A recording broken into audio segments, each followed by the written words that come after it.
Hello, എല്ലാവർക്കും സുഖമല്ലേ? ഇന്ന് നമുക്കൊന്ന് വൈകുന്നേരമായിട്ട് ഒന്ന് വെളിയിലൊക്കെ ഒന്ന് കറങ്ങാം എന്ന് വിചാരിച്ചിറങ്ങിയതാണ്. അപ്പോൾ ഇതാണ് നമ്മുടെ നാടിൻ്റെ പച്ചപ്പും ഹരിതാപയൊക്കെ. അങ്ങനെ അതൊക്കെ ഒന്ന് ആസ്വദിച്ച് ഞങ്ങളിങ്ങനെ പോവാണ്. ഞങ്ങൾ എങ്ങോട്ടാണ് പോകുന്നതെന്ന് വെച്ചാൽ നമ്മുടെ ഒരു ബീച്ചിലേക്കാണ് നമ്മൾ പോകുന്നത്. പാർക്ക് ചെയ്യുന്ന വാഹനങ്ങൾക്ക് പാർക്കിംഗ് ഫീസ് ഈടാക്കുന്നതാണെന്ന് ഉണ്ട്. അർത്തുങ്കൽ ഏത് വെച്ചാടെ എത്തി? അർത്തുങ്കലല്ലോ. അന്ധകാരനടി ബീച്ചിലെത്തിയിട്ടുണ്ട്. നമുക്ക് പോകാം കടലിലേക്ക്.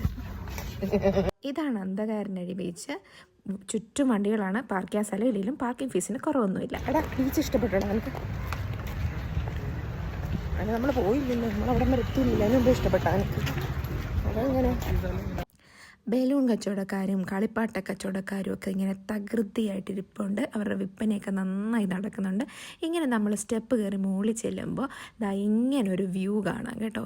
ഇത് നല്ല കിടിലൻ വ്യൂ ആണ്. അവിടെ ഇരുന്ന് സെൽഫി ക്യാമറയിൽ ഞാനിങ്ങനെ വീഡിയോ പകർത്തിക്കൊണ്ടിരുന്നപ്പോൾ ചുറ്റും നിന്ന ചേട്ടന്മാർ എന്നെ ഇങ്ങനെ സൂക്ഷിച്ച് നോക്കുന്നുണ്ടായിരുന്നു. ഇതൊന്നും പിന്നെ നമുക്കൊരു പ്രശ്നമല്ലാത്തത് കൊണ്ട് നമ്മളതൊന്നും മൈൻഡ് ചെയ്യാതെ നേരെ പോവുകയാണ്. അങ്ങനെ ആ ഒരു ആർച്ചിൽ കൂടെ കയറി ഇറങ്ങിയാണ് നമുക്ക് ഈ കടലിൻ്റെ തീരത്തേക്ക് വരാൻ പറ്റുന്നത്. ഇപ്രാവശ്യം നല്ല കടൽ ഇങ്ങോട്ട് കയറി വരുന്നുണ്ടായിരുന്നു. അതുകൊണ്ട് ആ ബീച്ച് ഏരിയ ഒത്തിരി കുറഞ്ഞു. എന്നാലും ശരിക്കും ആളുകളുണ്ടായിരുന്നു കേട്ടോ. ആളുകൾക്ക് ഒരു റിലാക്സ് ചെയ്യാൻ ബീച്ചിനോളം നല്ലൊരു സ്പോട്ട് ഉണ്ടാവില്ല എന്നാണ് തോന്നുന്നത്. ഞാൻ എൻ്റെ ക്യാമറ സ്റ്റാൻഡും ഒക്കെ ആയിട്ടാണ് കേട്ടോ വന്നത്. സെറ്റപ്പ് ആയിക്കോട്ടെ എന്ന് വിചാരിച്ചു.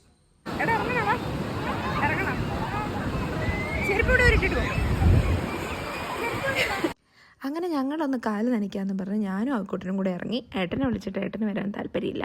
അതുകൊണ്ട് എൻ്റെ കാല് നനയും ചെരുപ്പ് നനയും എന്നൊക്കെ പറഞ്ഞ് അവിടെ നിൽപ്പുണ്ടായിരുന്നു. പിന്നെ നമുക്ക് ബീച്ചിൽ വന്നു കഴിഞ്ഞാൽ കാല് നനയ്ക്കാതിരിക്കാൻ പറ്റത്തില്ലല്ലോ. ആദ്യം ഇങ്ങനെ ഒന്ന് വന്ന് കടൽ നിന്നെ എനിക്ക് തൊടാൻ വലിയ താല്പര്യമില്ല എന്നുള്ള രീതിയിൽ വന്നിട്ടങ്ങ് പോയി. പിന്നെ അകത്തോട്ട് ആദ്യം ഒന്ന് ഇറങ്ങാൻ നമുക്കൊരു ചെറിയ പേടിയായിരിക്കുമല്ലോ. അതുകൊണ്ട് ഞങ്ങളിങ്ങനെ സൈഡിൽ മാറി നിൽക്കായിരുന്നു. പിന്നെ ഇച്ചിരി കൂടെ ഫാസ്റ്റിൽ കടലിങ്ങനെ വന്ന് അടിക്കാൻ തുടങ്ങി. നല്ല ചെറിയ തിരകളൊക്കെ നമ്മുടെ കാലിൽ കയറുമ്പോൾ ഒരു പ്രത്യേക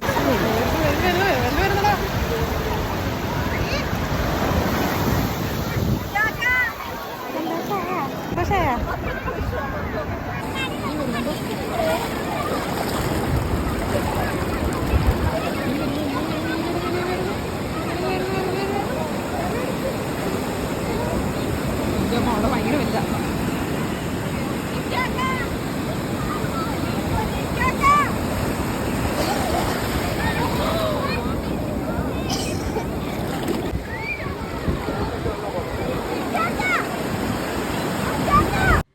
കുറച്ച് നേരം കൊണ്ട് ഇക്കാക്ക എന്നുള്ള വിളി കേൾക്കുന്നില്ല. അങ്ങ് ദൂരെ നിൽക്കുന്ന ഒരു പയ്യനെയും കൊച്ചിനെയും ആണെങ്കിൽ ഇക്കാക്ക എന്ന് വിളിച്ചുകൊണ്ടിരിക്കുന്നത്.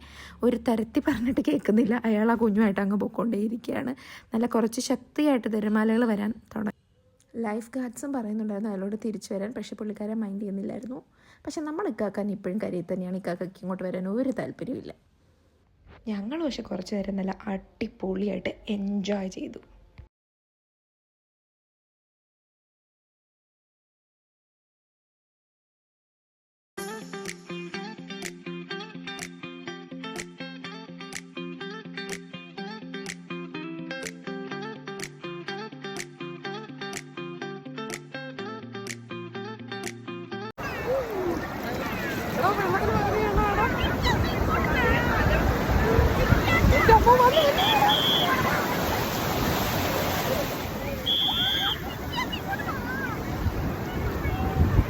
തിരമാലകൾ കുറച്ച് ഹാഷായപ്പോഴത്തേക്കും പിന്നെ ആ ലൈഫ് ഗാർഡ്സ് ഞങ്ങളോട് തിരികെ കയറാൻ പറഞ്ഞു.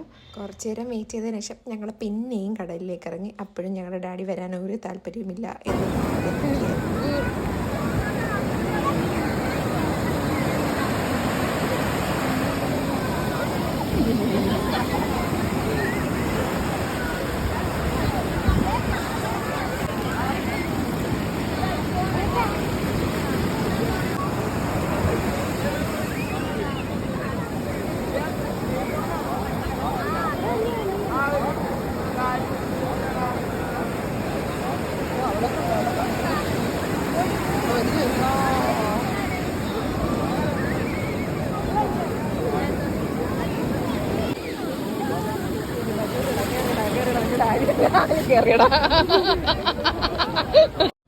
എത്ര വിളിച്ചിട്ടും വരാതിരുന്ന ഡാഡിയുടെ കാലിൽ ഷൂസും പാൻസും ഒക്കെ നനഞ്ഞ് വെള്ളം കയറിയതിൻ്റെ സന്തോഷത്തിൽ ഞങ്ങൾ തിരികെ വീട്ടിലേക്ക് പോവുകയാണ്. അപ്പോൾ ഇന്നൊരു വെൽ സ്പെൻഡ് ഈവനിങ് ആയിരുന്നു. Thank God. പിന്നെ ഞങ്ങളുടെ വീഡിയോ ഇത്ര നേരം കണ്ട നിങ്ങൾക്കും ഞങ്ങൾ ഒത്തിരി താങ്ക്സ്. പിന്നെ ഈ വീഡിയോ ഇഷ്ടപ്പെട്ടെങ്കിൽ ലൈക്ക് ചെയ്യാനും ഷെയർ ചെയ്യാനും സബ്സ്ക്രൈബ് ചെയ്യാനും മറക്കല്ലേ.